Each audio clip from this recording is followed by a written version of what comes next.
कि sir short term employ benefit का definition क्या है? आंसर इज, सरप्राइज हो जाओगे आप, आंसर इज, नहीं नाम नहीं, एग्जाम्पल नहीं, आइडिया, आप सरप्राइज हो जाएंगे, मैं श्योर हूं। Answer is, short term employ benefit वो एम्प्लॉय बेनिफिट है जो अक्रू होने के 1 साल के अंदर अंदर पेड होगा, ऐसा नहीं है। वो जिस साल में अक्रू हो रहा है वो साल खत्म होने के बाद विद इन 1 ईयर पेमेंट होगा, उसको शॉर्ट टर्म बोलेंगे। मतलब कुल मिलाकर के 23 महीना का टाइम भी शॉर्ट टर्म बनेगा। थोड़ा देर सोचना, मैं आपको पहले एक्सप्लेन कर दूं।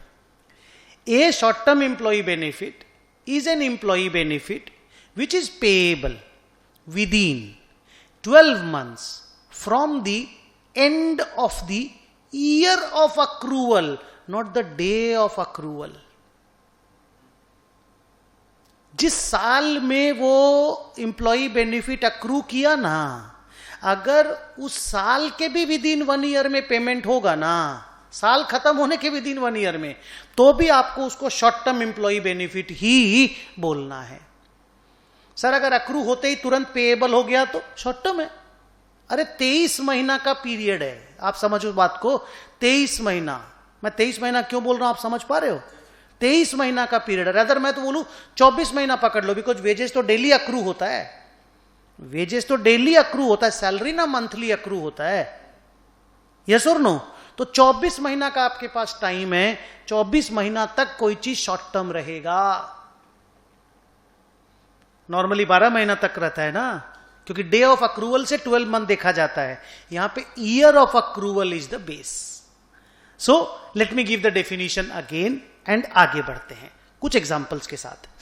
A short term employ benefit is any employee benefit which is payable within 1 year from the end of the year in which it accrues. Okay, अब आइए हम लोग बात करते हैं सैलरी का। अच्छा, the best example of short term employ benefit is salaries and wages. मैं अभी अकाउंटिंग में नहीं जा रहा हूं, अभी हम एक्सप्लेन कर रहे हैं इन चारों तरह के एम्प्लॉय बेनिफिट्स को, फिर अकाउंटिंग 1 by 1 स्टार्ट करेंगे। जब अकाउंटिंग स्टार्ट होगा तो जर्नल, फिगर वर्क सब होने लगेगा। बिफोर दैट आप एक्सप्लेनेशन सुनो। अगर मैं आपको यह बोलूं कि my financial year is 21-22, my financial year is 21-22। अच्छा बच्चों, ये 4 नाम अपने दिमाग में सेट करके रखना थोड़ी देर तक, और जब भी मेरे को बोलोगे सर ऊपर दिखाइए, मैं आपको दिखा दूंगा ये वाला, आपको इस पे दिमाग लगाते रहना है। ओके, हम इसी का एक्सप्लेनेशन दे रहे हैं, अकाउंटिंग स्टार्ट नहीं हो रहा है। ओके, नाउ सी, 21-22 मेरा फिनेंशियल ईयर है। अप्रैल महीना में मेरे पास एक स्टाफ है जिसका नाम है राजेश।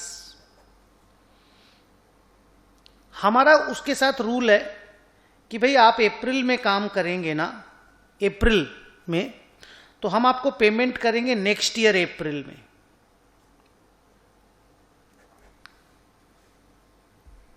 अप्रैल कंप्लीट हो गया, नॉर्मली मई फर्स्ट वीक में पेमेंट हो जाता है, मई का 1 तारीख या 2 तारीख को सैलरी अकाउंट क्रेडिट हो जाता है ना लोगों का। हमारा रूल है, राजेश के साथ खाली ये रूल है, बाकी स्टाफ को हम नेक्स्ट मंथ की बिगिनिंग में पेमेंट कर देते हैं। रदर आजकल तो मेरे प्रैक्टिकली मैं अपने यहां बता रहा हूं, मेरे यहां पे 31 तारीख के पहले ही पेमेंट हो जाता है, 30 तारीख को 31 तारीख को पेमेंट हो जाता है।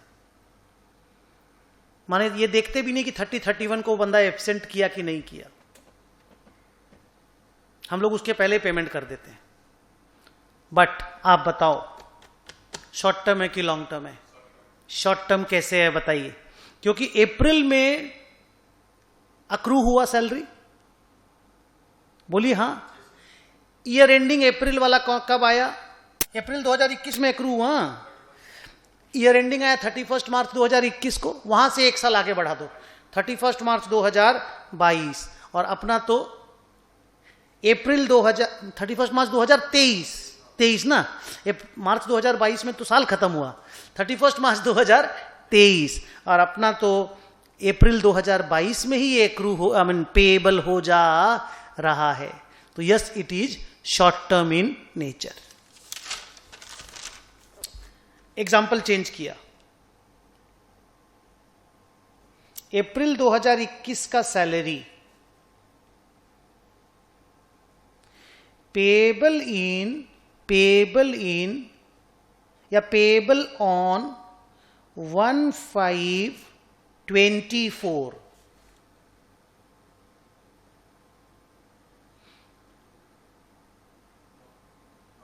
Payable on 1/5/24। पहले इसकी ईयर एंडिंग में पहुंचो 2022 मार्च, उससे एक साल आगे टान दो, 2023 मार्च तक भी अगर पेएबल होता तो हम लोग शॉर्ट टर्म बोलते, हम तो 2024 मार्च के भी बाद, तो ये लॉन्ग टर्म में आ गया। अब ये लॉन्ग टर्म में पोस्ट एम्प्लॉयमेंट है कि अदर लॉन्ग टर्म है? यस, ये सी में फॉल करेगा, बी में फॉल नहीं करेगा। क्लियर?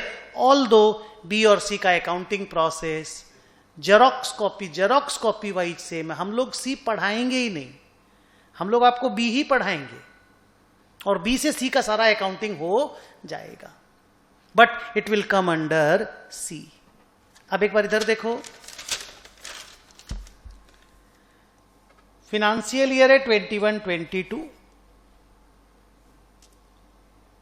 एक्रू हुआ सैलरी जुलाई 21 में, पेएबल है मार्च 23 में, पेएबल है मार्च 23 में, अक्रू यहां हुआ और पेएबल मार्च 23 में है।